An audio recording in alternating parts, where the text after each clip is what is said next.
It is Michigan, Georgia coming up about, 10 days from today. Ooh. 10 days. It feels like a year and a half since the last time Michigan played a football game. But here we go, guys. Michigan and Georgia. Braylon, I'll come to you first. I not only think Michigan can win this game, I expect them to win this game. There was no team hotter in the country when the college football season ended. I just fully expect Michigan to win this football game. Am I on the right track? I fully expect Michigan to win a close game as well. I think they will control the game, the majority of the game, and they will win close. Very similar teams, both 12-1. Both defensive lines really good. Both defenses really good. Both quarterbacks, not necessarily the scoreboard up type quarterback type of managers. Their best player on the defensive line is Jordan Davis. He's the guy they talked about being in the top 10 draft picks all year. Our best player is Aiden Hutchinson, won the Lombardi this year. It's going to be interesting. It's going to be really interesting to see. The one thing I like about the time, because we keep talking about how long it takes you to get out of rhythm, is it allows players to get back healthy. Mm-hmm. It allows, and obviously for both teams. But look at Blake Corum. Blake Corum struggled a little bit in terms of that ankle injury against the Ohio State game. Got a little bit better in the Iowa game. Now, you fast forward a month later, he's going to be at 100%. So I'm excited to see that. I'm excited to see him get back. You get the big guys who had a long year. You get them some rest with the linemen in the trenches. Michigan can beat Georgia 100%, and this is why I like it, is because of all the different pieces that Michigan has and the variety of running backs, wide receivers, and little things that they do. They do a lot that Georgia has not seen, and that could cause some problems. Yeah, I fully expect Michigan to beat Georgia as well, and for a number of reasons why. Because sometimes teams get overrated, and sometimes we fear them.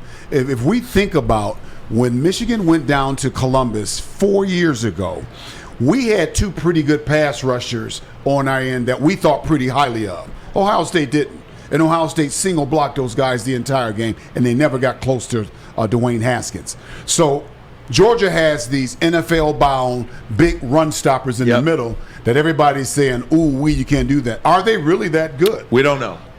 I tell you what Ohio State did. Ohio State thought the same thing about who they were playing when they played David Ajabo and Aiden Hutchinson. They single blocked them, and it didn't work. And they continue to single block them, they too, did. which Here's was my stupid. point about that. We need to find out if those guys are really that good, because they may not be. They may not be as good as advertised. And how I think we do that, and to your point, I think Blake Corum really brings the aspect in the game. And if we can employ a perimeter running and passing game and make those big guys chase, get them in the chase game where they got to run, who are they going to be in the fourth quarter?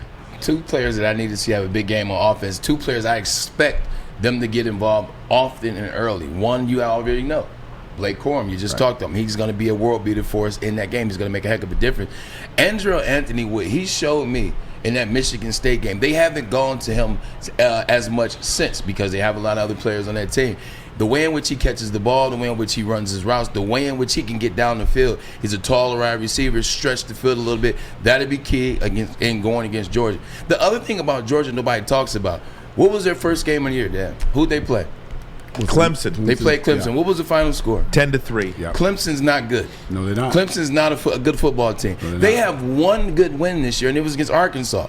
It was against Arkansas when Arkansas was ranked 10th, and then Arkansas is nowhere near anybody's top 10 anymore. If you look at them against Alabama, walk into that death trap where everybody said, you guys are going to blow the doors off Bama. This isn't the same Bama. They walked into a team that could play. They walked into a team that could block. They walked into an offensive line that wasn't scared of their defensive line, to your point, and they got blown out. This team is beatable. They've proved it twice this year. Michigan is in the last month, has been on a meteoric ascension. Mm-hmm. And so that can be good and that can be bad. We can be overconfident. Are we really that good or not? Our offensive coordinators have to be, particularly Josh Gaddis, he has to be on this game. He has to really make sure that he keeps his team off balance. But here's what we need to find out if our culture's in place or not. Because I actually expect Georgia to make some plays and may go up 2 touchdowns in the first quarter. What are we going to do? Are we going to say, oh, my God, this is not what we've not faced. And anything abandon like everything that you do? We've not faced a team like Georgia Right. all year, and I grant all that. But also, are we going to say, oh, okay, now we see what we got now. We got something coming for you in the second half. So we'll find out what kind of culture we got when we play these guys in the first half of that game. Here's my problem with Georgia, too. And it's something that Rocky told Clubber Lang. You ain't so bad. You ain't so bad. You ain't so bad. Right. I mean, look, Clemson, and I don't look at the rankings of when you played them. Clemson was number 3 in the country when they played them. Auburn, number 18 in the country. Kentucky, number 11 in the country. You know, you can go down the list. Georgia has not played a good team all year except for Alabama. And if you want to give me Kentucky, that's fine. Kentucky finished 9-3, but oh, by the way, Kentucky didn't play anybody either. So there's their 9 wins. This is one of them. I'm an Italian. We call this schedule a fugazi. Hey. All right. Okay? Got I mean, it. this schedule that Georgia has had this year has been a fugazi. Yeah. They have not So played. is Michigan's. I don't know, man. That's fair. Yeah. That's fair. And okay, They're even. Here's the difference. They're not even. Here's the but difference. that's fair. Yeah. Here's the difference. When Michigan played a good team in Ohio State, Michigan punched them in the mouth. Right. Georgia, when they got punched in the mouth, they just laid down and got their butts whooped by Alabama. Yeah. Well, Alabama was toying with them at the end. So, It's a different game, bro. well, we'll see. And this It's a is the way different I game. want. As a Michigan fan, this is the way I want it. I want to go win an SEC championship on the way to winning the national championship because all we hear is the SEC. So give me Georgia, then give me Bama. I'm glad we're not number 1 playing Cincinnati because you know you're going to have all those people on the side. Oh, well, you beat Cincinnati Sure. to get there. Sure. You know, By the this way- is the way I want it done. By the way, that was a fair comment, but at the end of the day, Michigan's schedule was better. Michigan had to go into a Penn State, which is always a hard place to play. And oh, by the way, who did Penn State beat? They beat Auburn as well. They had to go into East Lansing and play a tough team in Michigan State. They beat Ohio State, and then Iowa doesn't count. Michigan's schedule to me is a little bit better, but I definitely see where you're coming from. But I want to ask you, go ahead. Stan. Sure. The month off.